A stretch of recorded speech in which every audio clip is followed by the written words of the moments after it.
Well, welcome back, everyone. We are rounding out our final interviews for Teen Mental Health Month throughout the month of August. We've been talking with our Teen Advisory Board members and mentors, and today we are talking with Jonathan Jean Charles. And Jonathan, thank you so much for being here today and being willing to talk to us a little bit about your passion for mental health. Before we get started, can you tell us where you're zooming in from? I'm actually zooming in from Coral Gables, Florida. It's 30 minutes outside of Miami, Florida, but I'm from Miami, Florida. Originally, my school's in Coral Gables.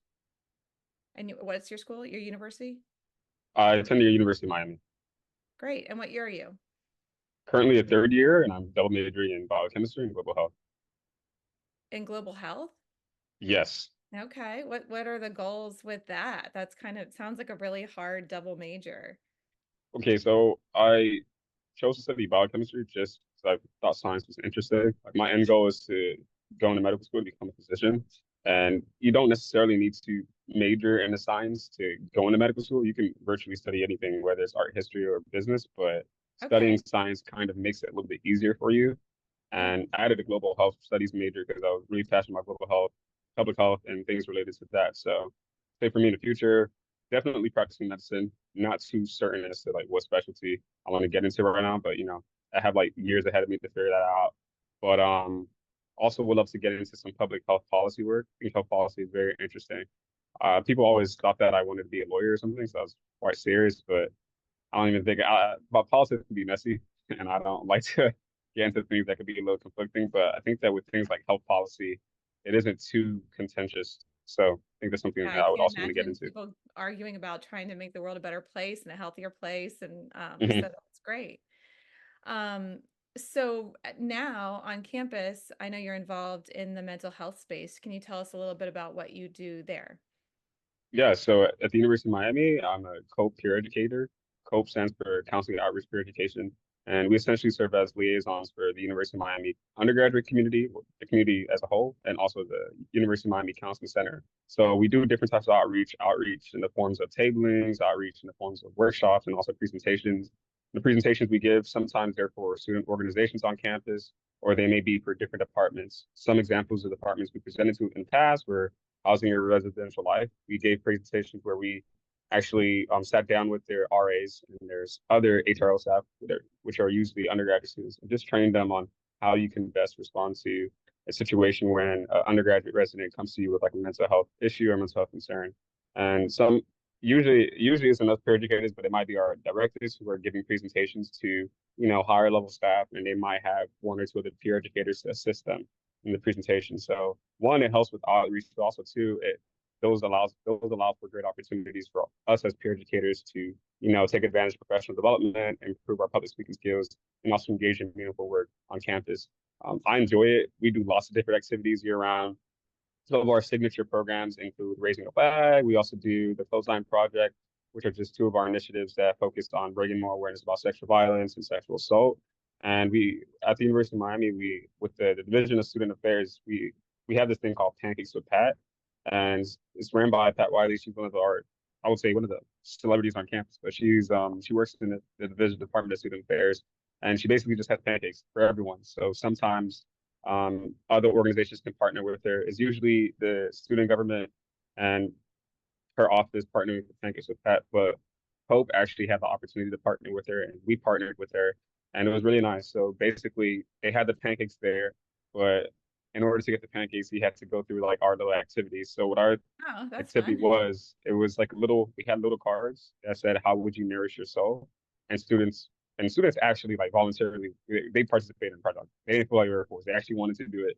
So students would write, "Okay, I'm going to nourish my soul by waking up early and getting breakfast, or I'm going to nourish my soul by spending more time with my close friends or families and peers." So things like that. And we had a lot of good feedback from it. And that's one activity that we still do year round. So it's really fun just to be on campus. You also get to know a lot of people. And it's really cool too, seeing your friends who probably never considered mental health or, never looked at it seriously because there was always a stigma. I don't know why the light went down That's because all there right. was always a stigma around it. But now they're becoming more aware of it and they take more interest in it. Yeah. Well, I think it's phenomenal that you do that. And I also think it's a really nice program for your school. I mean, I'm not that familiar with how colleges work, but I mean, I know that many colleges have counseling centers, Hmm. but I think it's wonderful that your school has done taken this extra step of creating a kind of a recruitment. I mean, I feel like if if a student hears from another student, Hmm. the counseling center is available. Like, I think that bridges the gap, maybe. So, that might be a hard step for a student to take, to just walk into the counseling center, but to have some peers who are able to say, no, it's okay. Like, this is what it'll look like. I mean, maybe, I don't know if that's how you frame it, um, but also I think having young men involved in this conversation, Hmm. that's an incredible example on campus too. Would you agree? Yes, I mean, definitely. I'll be honest. As a man myself, I know a lot of guys don't really talk about their own mental issues or their mental health problems. We kind of just keep it in internally because that's what we've been conditioned to believe. Like since the day you were born, people think that, oh, if you talk to somebody or if you cry or you show emotion, it just means that you're weak. And I can definitely say that. And I was actually reflecting on this yesterday. I think that just being in cope really increased my emotional intelligence and also taught me the importance of asking for help and knowing that there isn't always weakness when you're vulnerable. So the way I see it is sometimes, when you're at that vulnerable position, that's like a very powerful position because you can either crash and burn or you can either grow from it. So I had to learn that. And I mean, I would say that's even one of the reasons why I actually decided to stay in Cope. I will even give more context. I was literally at the dining hall my freshman year, heading back into my room, and I saw two peer educators there. They're both female peer educators, and they had like I'll be honest, they had chapstick and like some other goodies, and I only went to the table for the goodies because I needed it. But I listened to like their little pitch about what cope was. I thought it Yeah. was cool. The first thing that came to my head was maybe this isn't for me. Mental health like that's not like a it's not like a manly thing. You shouldn't want to do that. That's not real. Like, and then I had to really throw a lot of my stereotypes about mental health and also like a lot of the stigmas that I attributed to it. So I told myself, you know what, college, you're in a new environment, get used to being uncomfortable, try to do something and grow. So I ended up joining um Hope. And the first thing that it didn't bother me too much, but it was like one little thing that was like kind of bothered me. There weren't that many men. So, Yeah. I had to get used to that. I think there was only one other male peer educator, but now we're a lot better. We're a lot more diverse and like across all fields, which is nice. And I was like, okay, this is different. So I told myself, it's fine. Maybe this would be cool. So I still ended up loving everyone. I really view them as like my family members. Like they're all like sisters to me. Some people there are like brothers to me. They really taught me a lot. And I would just say doing different outreach events and just doing different tablings. I felt honored to see that they saw leadership potential in me, and that kind of paved way for me to do other things. But I would say yeah, that's pretty much how it started. But at times I'm often surprised at like my ability to hold a conversation. I'm not saying that I never could have held a conversation with someone, but to actually like have a meaningful conversation and give people constructive feedback on whatever they're going through, I would have never. I don't think I would ever. I mean, I probably would have, but I probably would have developed those skills a lot later in life if I Yeah. haven't joined Coke right now. So So peer counseling or peer support, that gives you a little bit of training in how to, right? And hmm how to yes. respond to somebody as they're sharing. I mean, do you have any like top three tips, or are we giving away the playbook? I mean, I would say one thing that we always learn as peer educators is whenever someone's expressing anything they're going through, you should ideally be in a position where you're validating their experience. Like you want to like turn off your scientific objective brain, even if you think that this person's being over dramatic, whatever. You always want to turn that off, and you always want to validate their experience first, because that kind of helps establish trust, and that makes them feel as if they're in a safe space to say whatever. But also too, I think that when you're building that safe space, you're building that trust.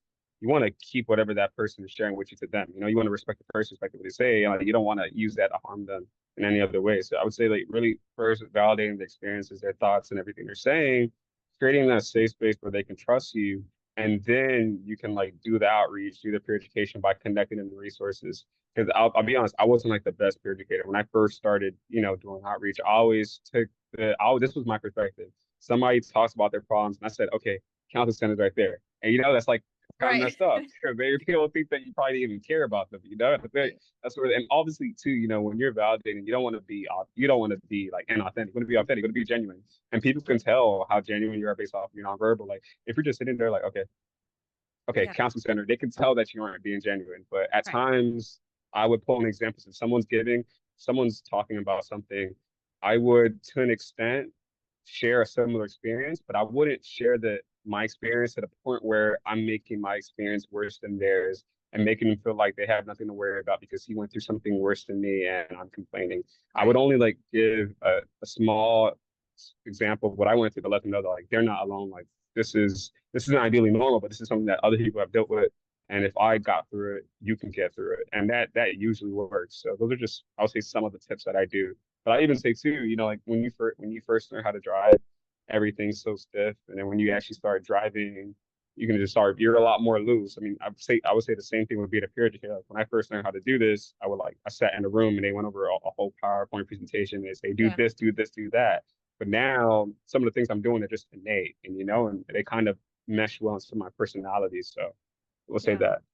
You know what that reminds me of something you just said earlier is to be comfortable with or to get comfortable with being uncomfortable. I mean that whenever Yes. you're learning something new, and I think about, there's a lot of kids that are going back to or going to campus or going to college for the very first time right now, Hmm. and that can feel really uncomfortable. So I think it's great that you were able to coach yourself into that and try something different, even though you had some things going off in your head like, this doesn't feel like exactly the place I want to be, but let's give it a shot. Why not? And here you Hmm. are. So I think that's really exciting. So I mean, I think that's those are really great I think tips for other young people who are finding themselves in a time of transition and thinking about how they can participate and maybe even if they're feeling hesitant right now about participating. I would love that you're sitting here as an example of just, go ahead and try, and feel uncomfortable for a minute. Hmm. You never know what might come of it. That's really kind of cool advice. So thanks for sharing Oh, that.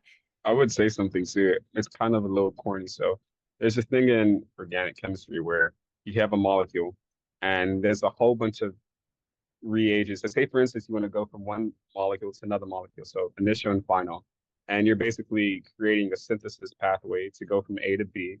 And at times, there's usually one pathway you can use. So there's a specific set of reagents you can use to get to that final molecule.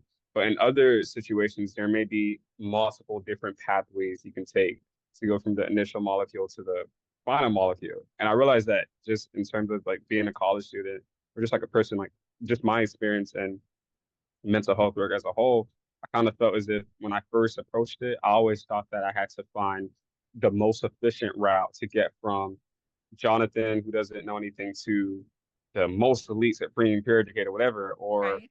some other method. But I realized that, with the passage of time and just with the people you meet and how unique life could be, you may not be on the most efficient path or the fastest synthesis route. And that's fine because every reagent, in other words, every experience you have, every person you meet, every training you attend or do, they're all unique and they all play a big role in shaping the type of peer educator or leader you are. And I think that's one tip that I try to keep in mind whenever I'm doing different things. I always see students like, oh, I want to be a leader. And it's like, okay, person A did all these things. Just because you do all these things doesn't mean that you'll be the student leader like person A. You're going to go on your own journey. You're going to go on your own synthesis pathway to become the person that you need to be. So those are things that I keep in mind. And another thing, just remembered to give a presentation yesterday in front of some of our student leaders of student organization on campus, and I spoke about stress, specifically eustress, which is positive stress, and negative stress, which is distress. And I'm happy that I know this because I think that it really informs the way I carry myself as a student, like having a challenging course load, studying all these classes and doing all these things, but knowing how to manage my stress levels in my time. I think that a lot of people think that mental health is just never being stressed, and I thought that too. But Right. now I kind of see mental health as something that's just as important as physical health and spiritual well-being as well. But positive stress is good to an extent, like eustress, because that keeps you motivated. That like keeps your dopamine systems working. If let's say, for instance, it was it was a Thursday, you had an exam in 2 hours, and you never studied for the exam, and you're like, oh, I'm not stressed. That's actually a bad thing because you would Right. want that stress to get you running. Like, okay, we actually had to like review some notes or whatever. But on the other side, distress, which is like more negative stress, is bad because it can, you know, make it could pretty much turn off all of your self-care systems. And it affects you physiologically. Your sleep might be down, like your face might look dreary and things like that. So really learning how to balance it. There are a lot of students on campus who are stressed, and I would say, and I had to learn that sometimes I'm stressed because I have an exam, and that's completely normal. It doesn't mean that I need to, Right. go do something relaxing. That's normal. Like that's needed. That's a Right. physiological thing that's needed for me to work hard. And there's other times where I'm stressed because I'm just overthinking things or I'm comparing myself, and that's not normal. So Right. Right. teaching people how to identify those things, and also me like learning how to identify those things, really improved me as a student as well. I love that. That's really, I think that's an important distinction because for me, like if when I start to get stressed, that's sort of like an internal mechanism. Like you should probably give this a little bit more attention. Um, Hmm. and then when I give it attention, I can sort of resolve that stress because like, so if you're stressing about a test and you're not studying, maybe you'll Yeah. feel more confident and less stressed if you prepare yourself a little bit more. So, Yes. and I also think that, like, I also know that there are people who are, like really good at their job, people who Hmm. perform on Broadway or do major speeches, at big conventions. And many of those people say, I still feel stress right before I'm about to go out and do my thing. So it's not like if they gave up on that stress, they'd be giving up on the thing that they're really gifted at. So sometimes that stress is like the right motivator. The other thing I've heard that I think is really interesting is that like the feeling that you feel when you're stressed and the feeling that you feel when you're excited are the same internal feeling. It's just how you frame it in your head. You're in Yeah. one instance you're calling it stress, but in the other instance you could switch that around and say, excitement or anticipation, and so like kind of flip the narrative a little in your head. So these are all really great. What you said was, well, you can finish. I was going to No, go comment what you ahead. said. No, it's that what you said really reminded me of something, and I'll give it a nice example. When you have to speak publicly, I'll be honest. In some situations, when I have to speak within like a group of people, I'm usually not stressed or nervous, whatever. But in some situations, even though I'm prepared and I'm confident, I still feel stressed. And I think that it really is how your brain interprets it. But it's one thing that somebody told me and said that at times when you're stressed to speak in front of people, it's not because they're actually stressed. You just don't want to mess up because you care that much. Right. And yes, it's really funny. This is actually funny. Sometimes whenever I'm in a setting, when I have to speak in front of people and I feel like the jitters or whatever come, I just start laughing and I just start smiling. And Okay. then I'm not stressed at all because now I'm in a comfortable position. And it's like Yeah. it's at that point, it becomes the point where it's like I don't it's not like I don't care, I just don't care as much. So I am more relaxed and more in a neutral position. But Yeah. it really is like that. I mean, most of the talks I've given, I would say the first 2 minutes are when people don't say I'm stressful because I look stressed. I'm pretty good at hiding it. But the first 2 minutes is when I'm like, oh my God, I'm gonna miss it, whatever, whatever. And then the other 2 minutes, like Jonathan, calm down. And I just give a great presentation as if nothing's happening. Yeah. So Yeah. yeah.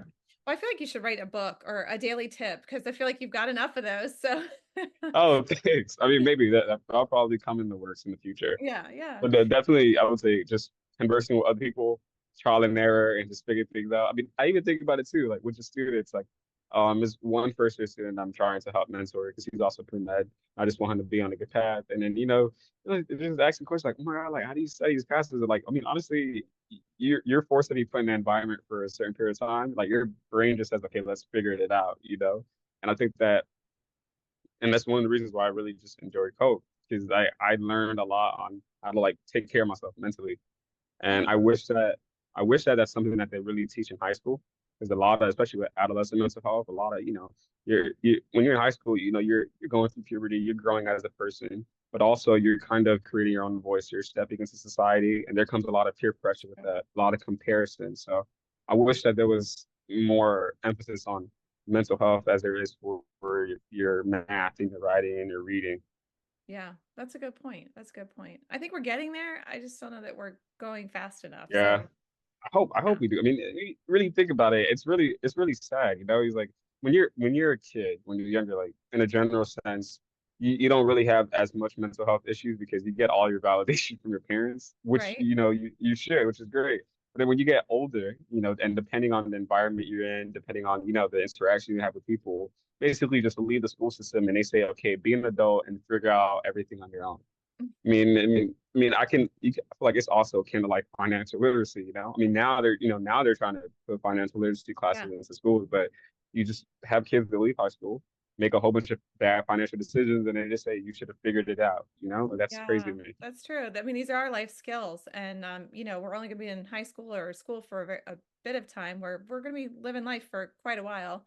We're going to have a lot of things to Hmm. manage: our emotions, our finances, our relationships, jobs. That's a really good point. Well, again, like that could be your public health mission.